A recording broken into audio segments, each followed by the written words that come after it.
Assalamualaikum warahmatullahi wabarakatuh. Teman-teman, dalam agama Islam, bersuci adalah salah satu hal yang paling penting diperhatikan. Sedangkan media bersuci yang utama itu adalah air.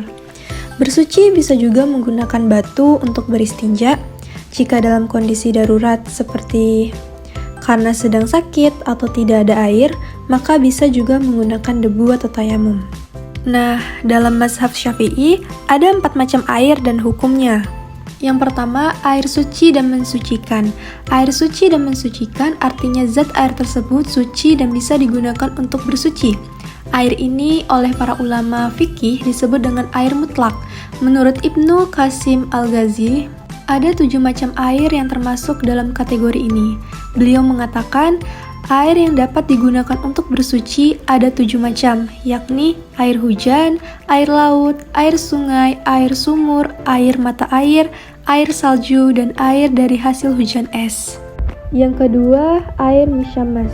Air musyammas adalah air yang dipanaskan di bawah terik sinar matahari dengan menggunakan wadah yang terbuat dari logam selain emas dan perak seperti besi atau tembaga.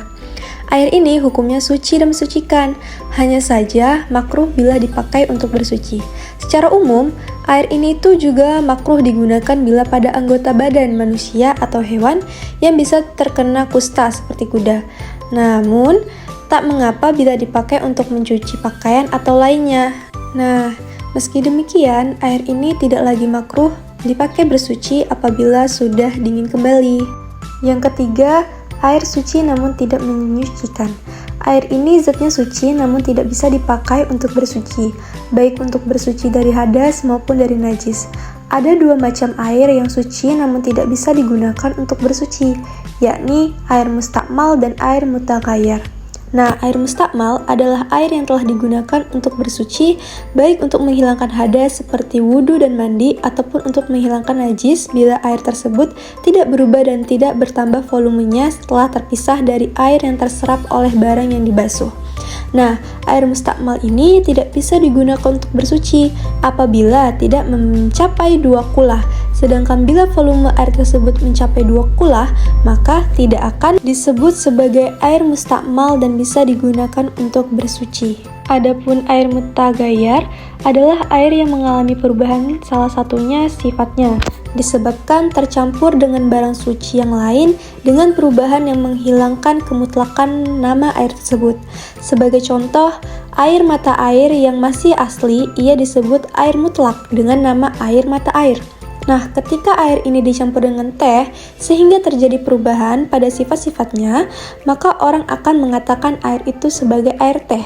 Nah, perubahan nama inilah yang menjadi air mata air kehilangan kemutlakannya. 4. Air mutanajis. Air mutanajis adalah air yang terkena barang najis yang volumenya kurang dari 2 kulah atau volumenya mencapai 2 kulah atau lebih, namun perubahan salah satu sifatnya entah itu warna, bau, atau rasa karena terkena najis tersebut. Air sedikit apabila terkena najis, maka secara otomatis air tersebut menjadi mutanajis meskipun tidak ada sifat yang berubah. Sedangkan air yang banyak bila terkena najis tidak menjadi mutanajis bila ia tetap pada kemutlakannya. Tidak ada sifat yang berubah. Adapun bila karena terkena najis ada 1 atau lebih sifatnya yang berubah, maka air banyak tersebut menjadi air mutanajis. Air mutanajis ini tidak bisa digunakan untuk bersuci karena zat air ini tersendiri tidak suci sehingga tidak bisa dipakai untuk menyucikan. Wallahu alam.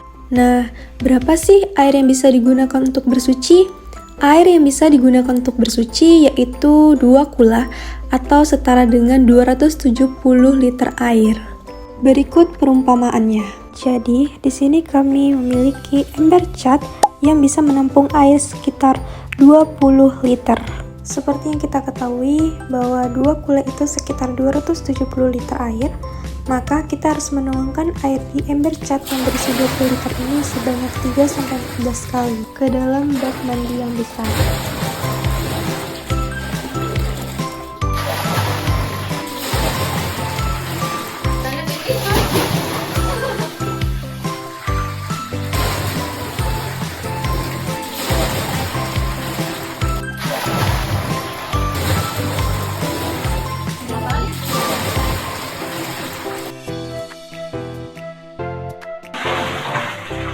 Setelah 13 kali memasukkan air ke dalam bak, seperti inilah banyak air 2 kula.